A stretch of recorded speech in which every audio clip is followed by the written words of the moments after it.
ঢাকা শহরে ফোন করেছিলাম আমি তাদেরকে জিজ্ঞেস করেছিলাম যে আচ্ছা, আমি তো বহু বছর যাবৎ দেশের বাইরে আছি, এখন তো শুনি দেশে বলে বিদ্যুৎ থাকে না, এই বিদ্যুৎ বলে সবসময় থাকে, এই যে অবৈধ সরকারের বিভিন্ন মন্ত্রীদের, তথাকথিত মন্ত্রীদের, অবৈধ মন্ত্রীদের বক্তব্য বিবৃতিতে শুনি এখন বলে আর বিদ্যুৎ যায় না। তো বিদ্যুৎ কি যায় না? বিদ্যুৎ কি সারাক্ষণ থাকে? আমি ধানমন্ডিতে কথা বলেছি একজনের সাথে, আমি তেজগাঁয়ে কথা বলেছি, আমি মিরপুরে কথা বলেছি, আমি বাড্ডাতে কথা বলেছি, আমি উত্তরাতে কথা বলেছি, আমি কমলাপুরের পিছনে জায়গাটার নাম কি, বাসাবতে আমি কথা বলেছি, ড্যামরাতে আমি কথা বলেছি। যতগুলো জায়গায় কথা বলেছি প্রত্যেকটি জায়গা থেকে আমি শুনেছি প্রতিদিন লোডশেডিং হয়, প্রতিদিন 1.5-2 ঘন্টা করে কারেন্ট থাকে না। ঢাকায় যদি এই অবস্থা হয়, ঢাকার বাইরে কি অবস্থা সেটি আপনারা আন্দাজ করতে পারেন। ঢাকার বাইরে থেকে যেই কয়টি খবর আমি নিয়েছি, প্রত্যেকটি জেলা থেকে আমাকে বলেছে গড়ে প্রতিদিন 3-4 ঘন্টা করে মিনিমাম কারেন্ট থাকে না। আসেন, এই প্রতারক সরকার, এই অবৈধ সরকার শুধু অবৈধই নয়, এই অবৈধ সরকার শুধু আন্তর্জাতিকভাবে স্বীকৃত স্বৈরাচার সরকারই নয়, এই আন্তর্জাতিকভাবে স্বীকৃত সরকার শুধু আন্তর্জাতিকভাবে স্বীকৃত স্বৈরাচারই নয়, এরা আন্তর্জাতিক স্বীকৃত দুর্নীতিবাজ সরকারও। এবং সমগ্র দেশবাসীর সামনে, সমগ্র দেশবাসীর দৃষ্টিতে এরা একটি প্রতারক সরকার। বিদ্যুৎ দে, গ্যাস দে, পানি দে, নইলে গদি ছেড়ে দে। গ্যাসের দাম, বিদ্যুতের দাম কমাতে হবে। গ্যাসের দাম, বিদ্যুতের দাম, চাল ডাল তেলের দাম, নইলে গদি, নইলে গদি।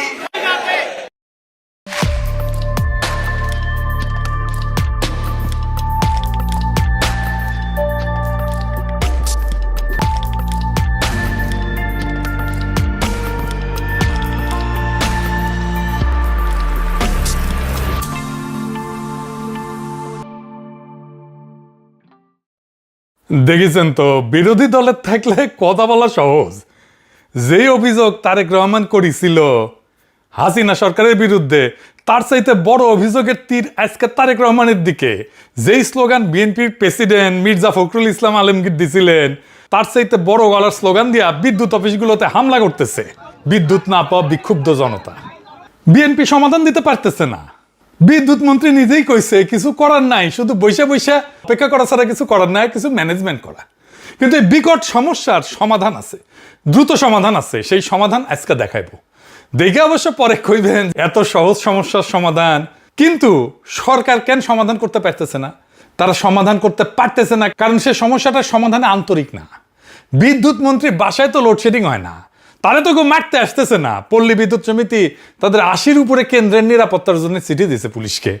নিরাপত্তার জন্য কাজ করতে পারতেছে না বিদ্যুৎ কর্মীরা। এই সরকার যে বুঝে না সমস্যাটা, এটা একটু দেখাই দিই। আসেন দেখাই দিই। দেখেন, মন্ত্রী কয় গ্রামে লোডশেডিং নাই, কেন বিদ্যুৎ থাকে না তার জবাব হইতেছে লাইনগুলো লম্বা, কোথাও ফল্ট হইলে খুঁজে বের করতে সময় লাগে। শুনেন, তার নিজের মুখেই শুনেন। গ্রামে লোডশেডিং নাই, যেটা হয় আমাদের পল্লী বিদ্যুতের লাইনগুলো অনেক লম্বা লম্বা। কোথাও যদি ফল্ট হয়ে যায়, বিদ্যুৎ স্লিপ করলে ওই ফল্ট লোকেট করতে তার টাইম লাগে, সেই জন্য বিদ্যুৎটা আসে না। আবার লাইন ঠিক হয়ে গেলে বিদ্যুৎ চলে আসে। শুনিছেন? কিন্তু আসলে কি হয় পল্লী বিদ্যুতের অফিসারের কাছে নিজেই শুনেন, তার কাছেই শুনেন। এই লোডশেডিং এর দায়িত্ব আমার না, আমার গ্রিড থেকে বরাদ্দ দিচ্ছে। আমার দরকার হলো আপনার 8 মেগাওয়াট, আমাকে দিচ্ছে 2 মেগাওয়াট। তাহলে আমি কয়টা লাইন চালু করতে পারি? একটা করে লাইন চালাইতে হয়। মনে করেন 6টা লাইন, আমি যদি একটা লাইন চালু করি, তাহলে বাকি লাইনগুলো আবার রোটেট করে চালু করতে গেলে কতক্ষণ সময় লাগবে? একবার আপনি চিন্তা করেন বিষয়টা। শুনেছেন? যা লাগবে তার 4 ভাগের 1 ভাগ দিতেছে, লাগবে 100 দিতেছে 25। আর কয় বিদ্যুতের লাইন লম্বা। আরেকজন কর্মকর্তার কাছে শুনেন। আসসালামু আলাইকুম।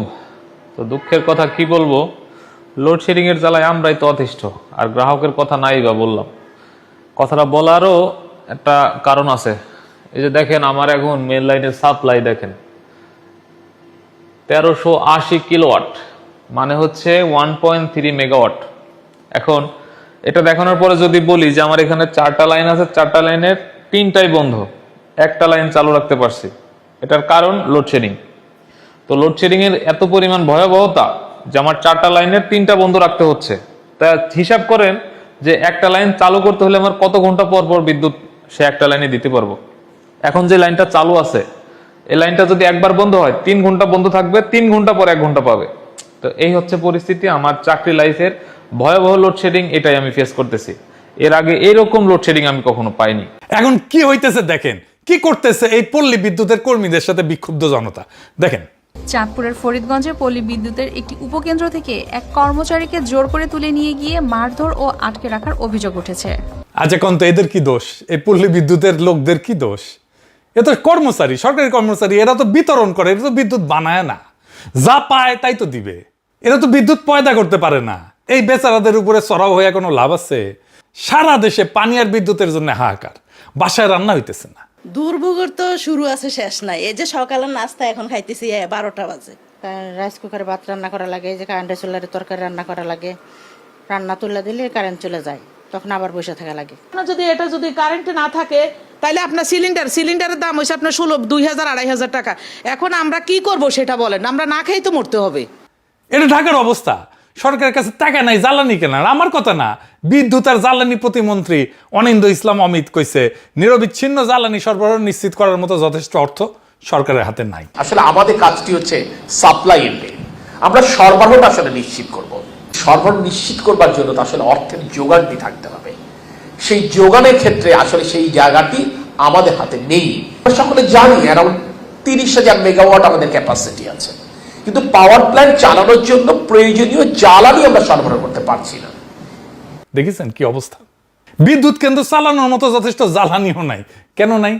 কারণ জ্বালানি পণ্যের আমদানি ব্যয় $5 বিলিয়ন থেকে বেড়ে $10.6 বিলিয়ন হয়েছে। এক বছরে 107% বাড়ছে, দ্বিগুণেরও বেশি। সারের দামও বাড়ছে, প্রায় 2.5 বিলিয়ন থেকে প্রায় 4 বিলিয়নে গেছে।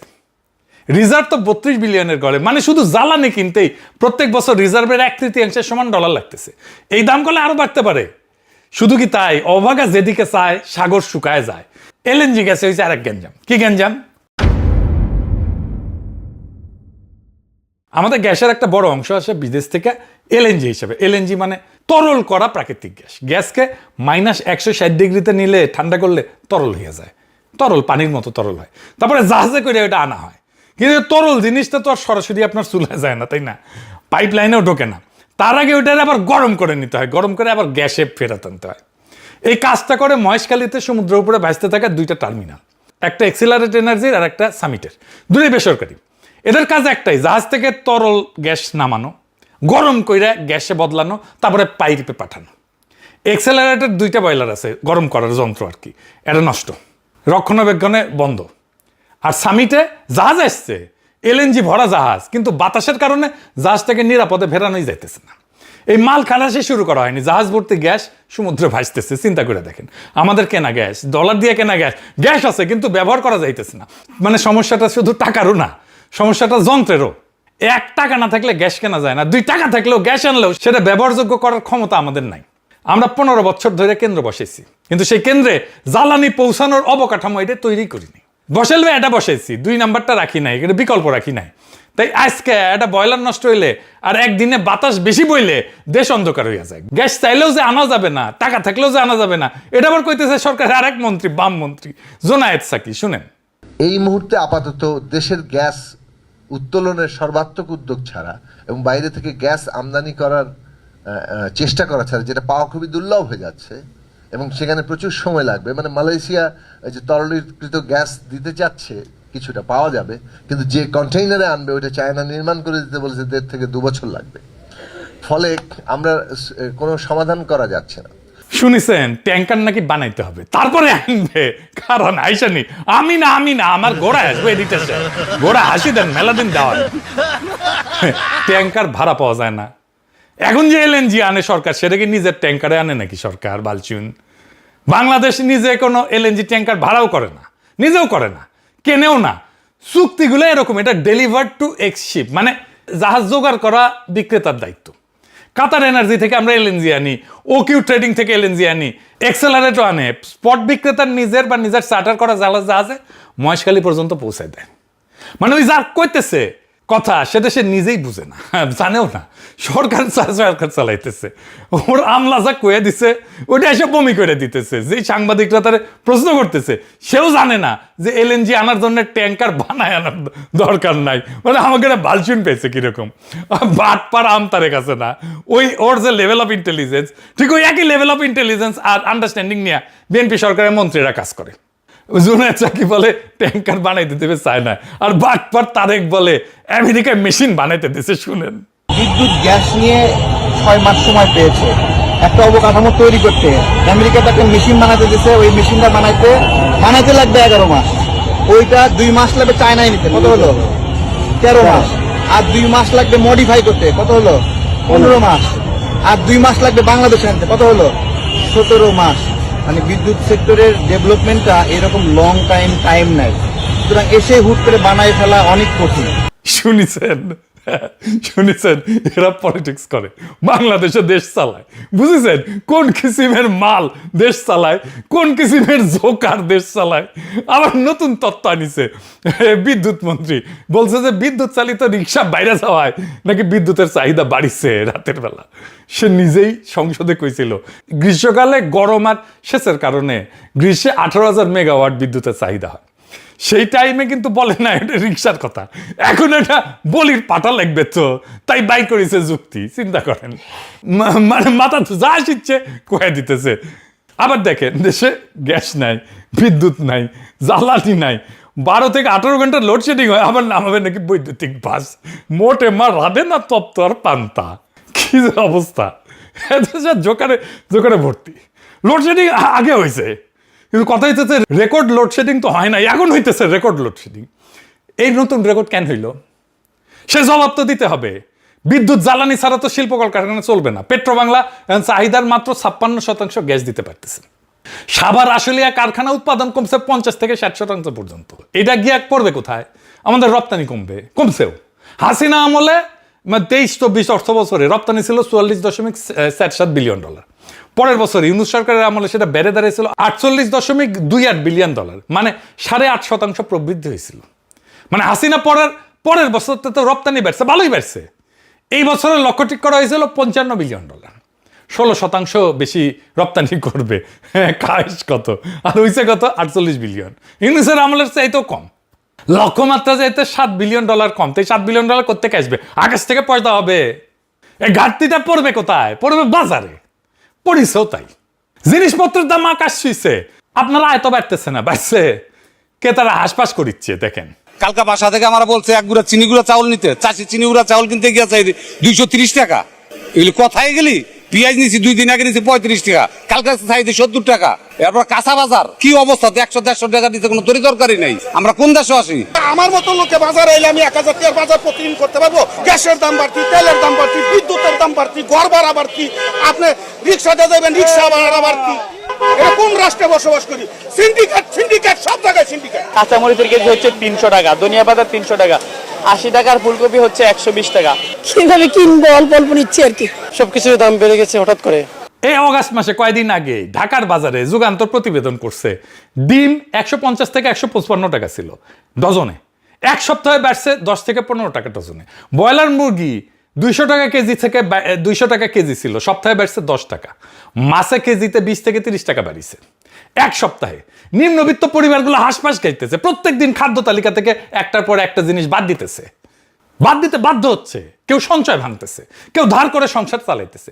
ভয়াবহ অবস্থা, আপনারা নিজেরাই জানেন, আমার আর বলার দরকার নেই। রিজভি ভাই গত বছর জানুয়ারিতে কইছিল দ্রব্যমূল্য নিয়ন্ত্রণে অন্তর্বর্তীকালীন সরকার নাকি ব্যর্থ। 5 মাস হয়নি কিন্তু তখন ইউনূস সরকারের। তাই নির্বাচন লাগবে। বিএনপি প্রেসিডেন্ট কইছিল বর্তমান সংকটের একমাত্র সমাধান নাকি নির্বাচন। তো নির্বাচন তো হয়েছে, সংকট কেন যায় না? এখন ক্যারাটা নির্বাচন লাগবে সংকট কাটাইতে হইলে। এই বিদ্যুৎ সংকটের সমাধানের জন্য ক্যারাটা নির্বাচন লাগবে। নির্বাচন কইরা তো হ্যাঁ প্রেসিডেন্ট হয়েছে, অনেকে এমপি মন্ত্রী হয়েছে, সাধারণ মানুষের কি হয়েছে? যে তিমিরে ছিল সেই তিমিরেই আছে, আরো দুর্ভোগ বাড়িছে। এখন তো ইউনূস সরকারের আমলের চাইতে দাম বেশি জিনিসপত্রের। সেই জন্যেই অর্থমন্ত্রী আগে কয়ে দিছে দ্রব্যমূল্য বাড়বে, এপ্রিলে কইছে। দেখেন চালাক আছে খোলে। হাসিনার অজুহাত ছিল ইউক্রেনের যুদ্ধ, বিএনপি সরকার অজুহাত হয়েছে ইরানের যুদ্ধ। তো এটা দায়ী কে? এটা তো একজন দায়ী আছে, তাই না? আসেন সেটা দেখে নিই। সহজ উত্তর হাসিনার আমলের লুটপাট।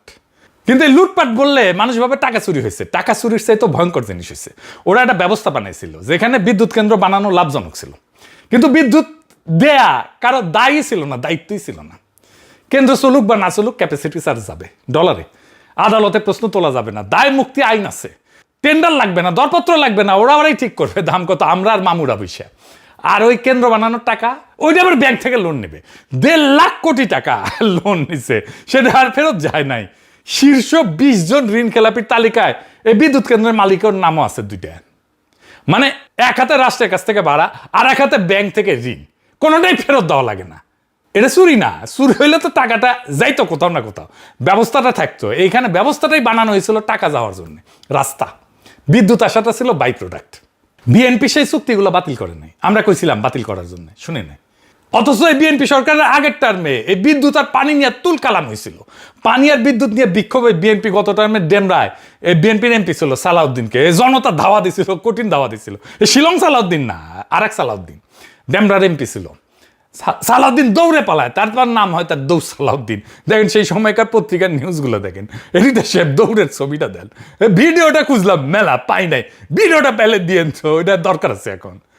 আর এইটুকু ভাই তখন বিদ্যুৎ মন্ত্রী ছিল, আর খালেদা জিয়া সরকার তারা অপসারণ করেছিল মন্ত্রণালয় থেকে। কানসাটা ড্যামরায় এই সাথে একই সাথে গণবিস্ফোরণ হয়েছিল, গুলি চালিয়েছিল কানসাটে বিএনপি সরকার, মানুষ মারাও গেছিল। সেই একই ব্যর্থ বিদ্যুৎ মন্ত্রীকে আবারও সেই মন্ত্রণালয়ের দায়িত্ব দেওয়া হয়েছে। নিজে নিজে যদি মারা খাইতে চায় তারে কে বাঁচায়? সমস্যা তো আছে, সমাধান কি?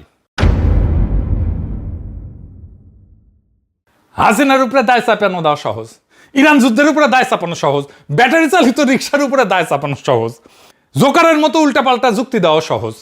কঠিন হইল সমাধান বাইর করা। সমাধানের জন্য লাগে গভীর পড়াশোনা, প্রবলেম সলভিং আর অ্যানালিটিক্যাল স্কিল লাগে, তথ্য লাগে, কমিটমেন্ট লাগে, একটু বেরেন্টও লাগে আর কি। এখন তো পুরা সরকারে একটা লোক নাই যার এগুলো সবগুলো আছে। বিদ্যুৎ মন্ত্রী কইছে যে শুনেছেন তো, দিন গোনা ছাড়া আর ম্যানেজমেন্ট ছাড়া কিছু করার নাই, সেটাও করতে পারতেছে না। মানে আপনি যারা লিডার বানাইছেন তার মেধা যতটুকু ওইখানে আপনি আটকায় যাবেন। কিছুদিন আগে একটা প্রশ্ন খুব ভাইরাল হয়েছিল, নারী কিসে আটকায়? ওই প্রশ্নের উত্তর পাওয়া খুবই মুশকিল, কিন্তু আমরা আটকাই পলিটিক্যাল লিডারদের বুদ্ধিমত্তায়। যাই হোক, এই সমস্যার সমাধান সম্ভব, খুবই সম্ভব, এক্ষুনি সম্ভব, রাইট নাও। এখন নিশ্চয়ই সবাই ভাবিচ্ছেন, দেখছে তো ঘামিচ্ছে দাদা, প্যারিসে গরম পড়ছে, চাঁদনি গরম হয়ে গেছে দাদা, আওলা গেছে একেবারে। আসেন আলাপ করে নি, দেখাই যে সমাধান দিব, বুঝবেন যে বন্দুকের গুল্লি মিস হইতে পারে, আমার সলিউশন মিস হবে না। এটা সম্ভব, কয়েক মাসের মধ্যে সম্ভব। বাংলাদেশে এই মুহূর্তে বিদ্যুৎ উৎপাদন ক্ষমতা 29,000 মেগাওয়াট, আর সর্বোচ্চ চাহিদা হইতেছে 14 থেকে 15,000 মেগাওয়াট, অর্ধেক। চাহিদার দ্বিগুণ ক্ষমতা আমাদের আছে, তারপরে অন্ধকার। আমাদের বিদ্যুৎ কেন্দ্রের অভাব নাই, একেবারেই নাই, বরং দরকারের চাইতে দ্বিগুণ আছে। তাইলে বাতি চলে না কেন? কারণ কেন্দ্রগুলা বসে আছে। কেন? কেন্দ্র আছে, যন্ত্র আছে, কর্মী আছে, গ্রিডের লাইন টানা আছে, কিন্তু চলে না কেন? জ্বালানি কেনার টাকা নেই, আর ওদের যে টাকা পাও না সেটাও দেওয়া হয় নাই। বিদ্যুৎ কেন্দ্রগুলোর কাছে সরকারের বকেয়া প্রায় 50,000 কোটি টাকা। এখন ভাবেন, আপনি এক দোকানে 5 বছর ধরে বাকিতে মাল নিলেন, এখন গিয়া কইতেছেন ভাই আরো মাল দেন, দোকানদার কি করবে? দিবে মাল? তো সংকটটা তো টাকার। কেন্দ্র বন্ধ থাকতেছে টাকার অভাবে, সোজা হিসাব, যন্ত্রের অভাবে না। টাকাটা গেল কই? সরকারের টাকা যায় কই? বিদেশ থেকে এলএনজি কিনতে ভর্তুকি দিতে হয়, সব জায়গায় ভর্তুকি। এই বছর প্রায় 14,600 কোটি টাকা ভর্তুকি দিছে। 2 বিদ্যুৎ কেন্দ্রগুলো বকে আছে 50,000 কোটি টাকা। 3 নাম্বার, অনেক কেন্দ্র বসে আছে কিন্তু তবু ভাড়া দিতে হইতেছে, ক্যাপাসিটি চার্জ এটার নাম। বিদ্যুৎ নেন বা না নেন, টাকা দিতেই হবে। গৌরী সেন টাকা দিবে, সরকারি মাল দরিয়ামে ঢাল। হাসিনা সিস্টেম করে গেছে, তারেক রহমানের সরকার সেটা চালাইতেছে বাধ্য ছাত্রের মতো। এই অর্থ বছরে ভাড়া বাবদই যাবে এই 48,000 কোটি টাকা। এটা উদাহরণ দিই, আপনি 10টা সিএনজি মাসিক চুক্তিতে ভাড়া নিছেন, আপনার লাগে 3টা, বাকি 7টা গ্যারেজে বসে আছে, কিন্তু ভাড়া দিতে হইতেছে 10টারই। আর এখন আপনার হাতে তেল কেনারও টাকা নাই, তাই ওই 3টা যেটা চলতেছিল সে 3টা আর চলে না। এটাই বাংলাদেশের বিদ্যুৎ খাত। তাইলে ঘটনাটা কি দাঁড়ালো? সরকার বিদ্যুৎ কিনতেছে বেশি দামে, বেচতেছে কম দামে, যত বেশি বিদ্যুৎ তত বেশি লোকসান। মানে সরকারের জন্য বিদ্যুৎ দেওয়াটাই একটা শাস্তি, যত দিবে তত মরবে। এই অবস্থায় নতুন কিছু করার সামর্থ্য থাকে সরকারের থাকে না। বেসরকারি বিনিয়োগ আসতে পারে, কিন্তু বেসরকারি বিনিয়োগ কেন আসে না? কারণ এর নিয়ম আছে যে বেসরকারি বিদ্যুৎ কেউ বানাইলে সেটা কেবল সরকারের কাছে বেচতে পারবে। আপনি একটা দোকান দিলেন, আইন বলতেছে আপনি শুধু একজন খদ্দেরের কাছে বেচতে পারবেন, আর সেই খদ্দেরের অবস্থা কি? তার হাতে হারিকেন দশা, তার হাতে টাকা নাই, 50,000 কোটি টাকার বাকি শোধ করে নাই। আপনি ওই দোকানে আর মাল তুলবেন, বেচবেন না তো। চাহিদা থাকলে বিনিয়োগ আসে, এটাই স্বাভাবিক নিয়ম। আমাদের বিদ্যুতের চাহিদা আসে, এখানে বিনিয়োগ আসার কথা, কিন্তু বিনিয়োগ আসতেছে না। বিনিয়োগ শুধু চাহিদা দেখে আসে না, বিনিয়োগ আসে খদ্দের দেখাও। চাহিদা আকাশ ছোঁয়া, কিন্তু খদ্দের দেউলিয়া, তাহলে বিনিয়োগ আসবে? এই দুটোই একসাথে থাকলে বাজার হয় না তো। তাহলে সমাধান কি? সমাধান খুব সিম্পল, খদ্দেরের জায়গা থেকে সরকারকে সরায় দেন, হাঁটায় দেন, একেবারে পাচায় লাতি দিয়া সরায় দেন, সরাসরি ভোক্তাকে বসান খদ্দেরের জায়গায়। আমি আপনি তো বিদ্যুতের বিল দিই, বকেয়া তো রাখি না। আমি আপনি ক্রেতা হইলে বিনিয়োগ আসবে, খদ্দের বদলান, সমাধান নতুন বিদ্যুৎ কেন্দ্র না, খদ্দের বদলানো, তাহলে সব সমস্যার সমাধান হয়ে যাবে। সরকারকে খদ্দেরের আসন থেকে সরায় দেন, ভোক্তা সরাসরি বিদ্যুৎ কিনবে বেসরকারি বিক্রেতার কাছ থেকে, উৎপাদকের কাছ থেকে। সরকার শুধু নিজের তার আর লাইনের ভাড়া নেবে। সরকার তখন ব্যবসায়ী না, সরকার তখন রাস্তার মালিক, টোল নেবে, গাড়ি চালাবে না। এই জন্য একটাও নতুন কেন্দ্র বসানো লাগবে না। দেশে 7 থেকে 9,000 মেগাওয়াট কেন্দ্র বসে আছে, এমনি বসে আছে, আমরা তার ভাড়া দিতেছি। এরাই জ্বালানি কিনবে, এরাই সরাসরি বেচবে। নির্মাণকাল তো শূন্য তৈরি আছে, কেন্দ্র দাঁড়াইয়াই আছে। একটা বাস্তব উদাহরণ দিই আমার নিজের। আমার বাসার বিদ্যুৎ আমি কিনি একটা বেসরকারি কোম্পানির কাছ থেকে। দাম পছন্দ না হলে কি করি? অফিসে যাইতে হয় না, লাইনে দাঁড়াইতে হয় না, কারো হাতে 500 টাকা গুঁজে দিতে হয় না, অনলাইনে ক্লিক করি, ব্যাস আমার সাপ্লাই আর এক কোম্পানির কাছে চলে যাবে। বিদ্যুৎ 1 সেকেন্ডের জন্য বন্ধ হবে না, কোনো মিস্ত্রি আসে না, কোনো তার বদলায় না, কারণ তার একটা তারই সবাই সাপ্লাই দেয়, বদলায় শুধু বিলের নামটা বদলায়। ফ্রান্সে এরকম কোম্পানি আছে প্রায় 40টা। তারা আমার মতো গ্রাহকের জন্য কামড়াকামড়ি করে। প্রত্যেক মাসে প্রত্যেক সপ্তাহে মেল পাই, তোমার ইলেকট্রিসিটি তুমি এখন এত দিতেছো, তুমি কিন্তু এত দিতে পারবে আমার কাছে যদি আসো, বুঝেছ? আর আমাদের দেশে আপনার কোনো চয়েস নাই, সরকার যা দেবে তাই নেবেন, নিতে বাধ্য, যখন দেবে তখন নেবেন। বিল ভুল আসলেও আপনাকে নিতেই হবে। বিল আসবে আকাশ ছোঁয়া, ভুল বিল, আপনি বিদ্যুৎই ইউজই করেন নাই, বিল আসতেছে আকাশ ছোঁয়া। একচেটিয়া বাজারে গ্রাহককে ভিখারি বানায় দেয়, প্রতিযোগিতা গ্রাহককে রাজা বানায় দেয়। এই কোম্পানিগুলো বাংলাদেশে আসতে পারে না? পারে। এরা বাংলাদেশে আইসা বেসরকারি প্ল্যান্ট থেকে বিদ্যুৎ কিনবে, তারপরে বেচবে। আর শুরুতে ঘরে ঘরে বেচার দরকার নাই, বড় কারখানা আর শিল্পে বেচুক, ওইখানেই তো ভলিউম, বেশি ভলিউম, ওইখানে টাকা, ওইখানে একসাথে কয়েকটা সমস্যার সমাধান হয়ে যায়। গুনে দেখেন, 1 ক্যাপাসিটি চার্জের গ্যাঞ্জাম শেষ। এরা বসে থাকলে আর টাকা পাবে না, বেচলে পাবে। 2 জ্বালানির ডলার এরাই জোগাড় করবে, এই বিদেশি বিদ্যুৎ কোম্পানিরাই জোগাড় করবে, এরাই দেবে, ধার দেবে, এলএনজির বোঝার নামে যাবে।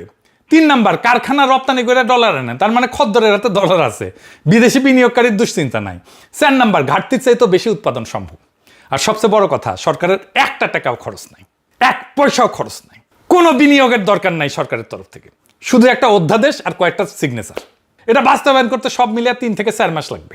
আপনার কোনো লোডশেডিং থাকবে না 3 থেকে 4 মাসে, যদি এই পলিসি ফলো করা হয়। বিএনপি 2001 থেকে 2006 বিদ্যুৎ কেন্দ্র বানায় নাই, রেকর্ড আছে। আওয়ামী লীগ কেন্দ্র বানাইছে বিদ্যুৎ কেন্দ্র, জ্বালানির নিশ্চয়তা ছাড়াই, সেটারও রেকর্ড আছে। একদল বানায় নাই, আর একদল বানাইছে কিন্তু চালানোর ব্যবস্থা করে নাই। দুটাই ভুল করছে, একই ফল এটার, অন্ধকার, লোডশেডিং। আর সমাধান দেখলেন 3-4 মাসে পাল্টায় দেওয়া যায়। টুকু ভাই বসে থাকে ছাড়া অনেক কিছু করার আছে, আপনি করতে চান না, বা জানেন না, বা বুঝেন না, করতে চান কিনা সেটাই প্রশ্ন। বাংলাদেশে বেশিরভাগ সমস্যার কুইক ইনোভেটিভ সমাধান আছে এরকম, কিন্তু যেই দেশের মানুষ অপদার্থ আর অযোগ্যদের নেতা বানায়, দেশ চালানোর দায়িত্ব দেয়, তাদের দুর্ভোগ কখনো যায় না।